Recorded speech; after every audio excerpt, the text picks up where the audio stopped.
Welcome back to Navy Sports Magazine. Navy Track and Field with their opportunity, the Army-Navy dual meet coming up. Chance to check in with senior Sam Peckham. First of all, Sam, thanks for taking some time for us. And as we were just talking about, a really unique situation for you here of late with Coach Cantello undergoing open heart surgery, entrusting you from a leadership standpoint with the athletes while he was not able to be there. What was that like? Obviously, A, communicating with him, and then B, obviously taking it to the track and implementing, obviously, the things that he wants you all to do. Well, the first part was, in general, we're really lucky. Working the distance squad, it's a bunch of really dedicated, hardworking individuals. So for the most part, it's really easy. You relay on what they need to do, and they go take care of it. You know, they don't require a ton of oversight, so they're just really hardworking, dedicated individuals, which make the team just so great to be around.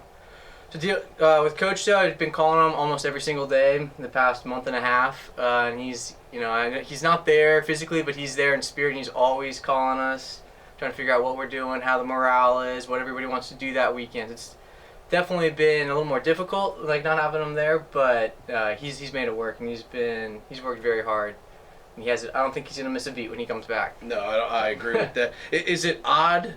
Is it awkward not having him physically there, though? Because he is, to this institution and to that sport, as big as anybody we have here. It definitely is different. So it's just like a lot of the little things, during practice, he kind of has his classic little one-liner, so he'll kind of yell at you, and it's not quite this same level of, I guess, seriousness almost that he can bring to a practice.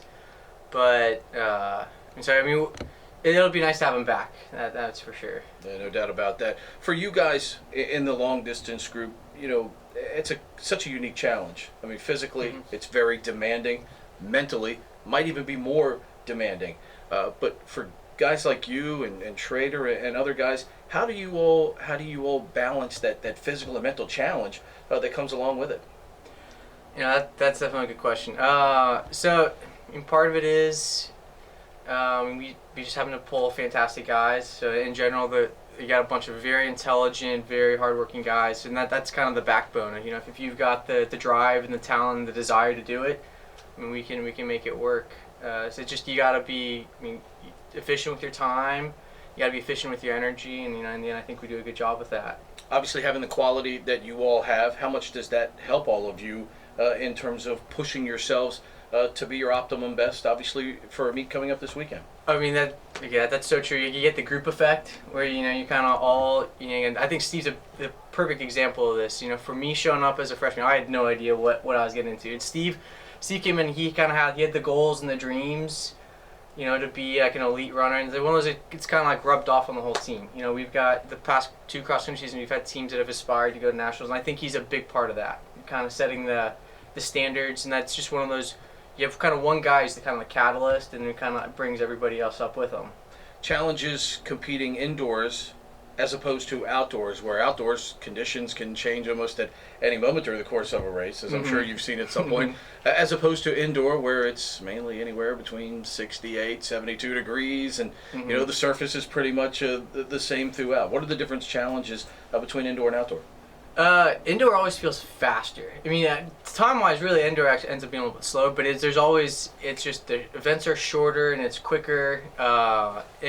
There's a lot more like tact coming into it. It's very tactical. Whereas outdoor, I think, is more of. There's a little bit of like the natural elements, but it's easier to get away from somebody on an outdoor track than it is for an indoor. For you, from a strategy standpoint, are you a guy that likes to run off of others, or are you a guy that likes to get out there and kind of get your own pace going and maybe make everybody else come to your level? So for me, historically with races, especially the competitive races, I'm a little bit more of I hang back the first half of the race, and I like finishing strong. I'm not so much of a sit and kick, the last 100 meters, right. But I'll wait, in a 3K, I'll wait till the last K to make a move. We've got a number of guys who've, especially Lucas Stalling, he loves taking it from the gun and controlling it. So we got a good spectrum of guys on the team now.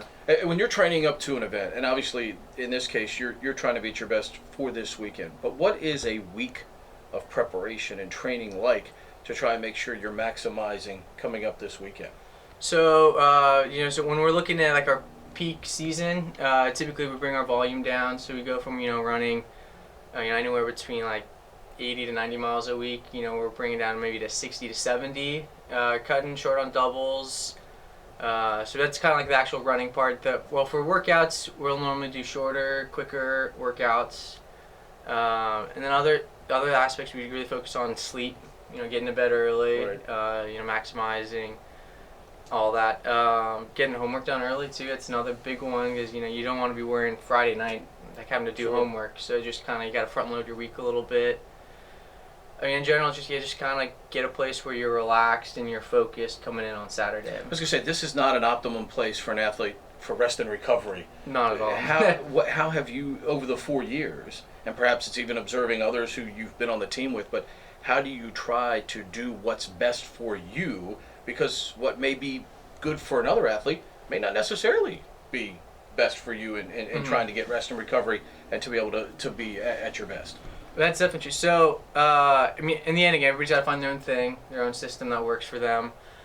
For me, a big part of it is just, if I got open periods, I can't take naps, or I can't, goof off, watch Netflix. I try very hard to make sure free period I get some homework done. So, when study period rolls around, I, knock out my hour or two of homework, and then I go to bed as soon as I can. So it's all time management. And to some extent, being on the team really kind of hones that in. We're really good at being focused and getting done what we need to get done. Is there a great anticipation to a week like this, just because it's your arch rival? Oh, for sure. There's nothing like the dual meet with Army. It's always so much fun. Just watching all the races again. Thinking the last year, Steve's 1,000 he ran, just running down the West Point. They're always fantastic performances, and it's always so fun. It's so heated, but it's just a blast to be around. Good luck to you, the rest of your teammates. Appreciate some time today. Thank you very much. All right, that's Sam Peckham joining us here on the Navy Sports Magazine. Again, as always, all 33 varsity sports at the Academy. You can get it with one stop of your mouse, www.navysports.com.